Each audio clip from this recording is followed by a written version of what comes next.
Okay, so I hope you guys have enjoyed part 1 of this wig making series. So in part 2 we're going to be customizing. So I really did not pluck this hairline or anything. I may pluck it later, but as of right now I'm okay with how this hairline is looking on me. I really don't see anything wrong with it, but I may customize it or may pluck some more hairs just a tad bit more. So whenever you do order hair from Pim & Prissy, the clusters are not pre-plucked, but as you see, I could get away with it, or you could get away with it if you want to pre-pluck it, or if you want it to get a custom wig and you want me to pre-pluck it, I could do all that for you. Just let me know. So in this video I'm going to be showing you guys how I bleach my knots. I did mess up just a tad bit, but I kind of did a little hack for you guys and you'll see what I did as well. So I bleached it, kind of came out, or some people may not like how it came out, so I showed you guys a way that you can use some clothes dye, I think it's Ritz clothes dye that I used, just to darken up the lace again. But I'm not gonna lie, after I did it, I kind of let it soak a little bit too long, so I wasn't really feeling it. So I bleached the knots again, and you'll see that in the video when I talk about it. But it came out good. If I do say so myself. If you guys see it, well, look, I am Alonzo, or however you say his name. I'm not that good, but I think I did pretty well. So this is how I bleach my knots, how I customize my wig to my liking. So I hope you guys enjoy part 2.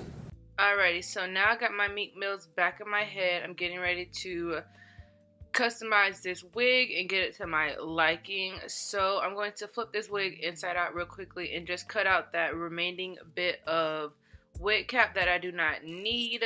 So I just get some scissors, cut it out, and we're good on that part. I also leave just a little extra bit of that fabric just so nothing comes apart, it doesn't tear anything, or if the thread was to get loose, it wouldn't unravel where I applied or where I sewed down that frontal onto that wig cap. Alrighty, so the next thing we're going to be doing is bleaching the knots on this wig. I go in with some BW2 powder and then my 40 developer 40 cream developer. I would say do not use a 40 developer if you don't know what you're doing, because you can over process those knots pretty fast, because a 40 is going to process quicker than a 20, a 10, or a 30. So I would say use a 20 developer, because that will be a tad bit easier and you could look at it and watch it a little better. So I have mixed up my powder and cream into a paste kind of texture, so it doesn't run through that lace and bleach everything else, but sits on top and does the knots.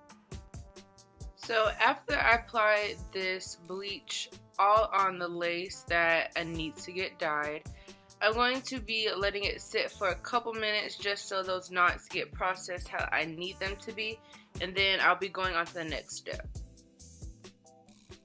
So you may over process your knots and mess up your hair, or bleach your hair or the knots, you know, just everything is a disaster.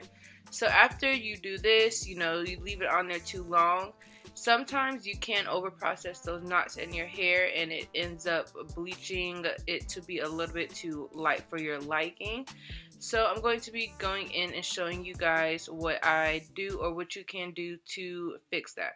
So the knots on this wig aren't bad at all, and I feel like I could have honestly just left it how it was, but just for the sake of the video and giving you guys a little help and hints and tips along the way, I'm going to show you what you can do.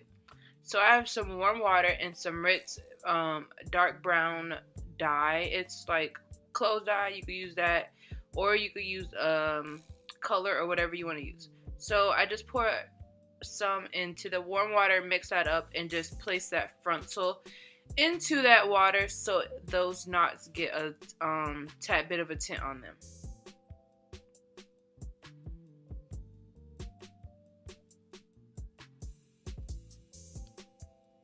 So I'm just making sure all of that lace is in there.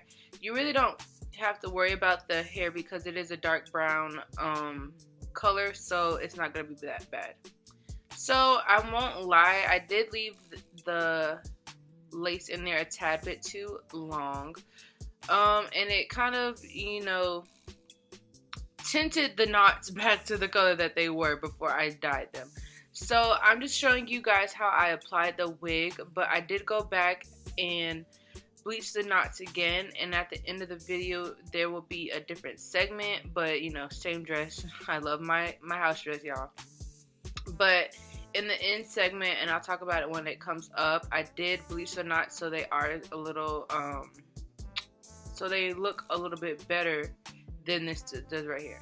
So as you guys see, that hairline looks a tad bit too dark. You could tell it's a hairline. It just was really bothering me. So in this clip right here, this is when I re-dyed my knots, and it came out a lot better and just what I needed. So I'm just, you know, applying some baby hairs in here just to customize this hairline and make it not look so wiggy. I did not pluck anything out of this hairline. I left it as is, and I do kind of like how it looks. I might go in and tweeze it and pluck it just a little bit in certain spots just so it has that more of a natural effect, but I honestly enjoy and like how this wig is looking on me. So after I did this, I let it sit, wrapped a scarf around those edges and those baby hairs so everything stays in place, and then just went about my day. So on this one, this is the natural state of the hair, so this is the body wave texture, but in part 3 I'll be showing you guys how I curled it, how I did some wand curls to it. So make sure you guys click on over to part 3, the styling portion of this hair, you guys. Thank you guys for clicking on this video. Like, comment, and subscribe. Stay black, stay blessed, and stay beautiful, my baby loves. See you guys in part 3.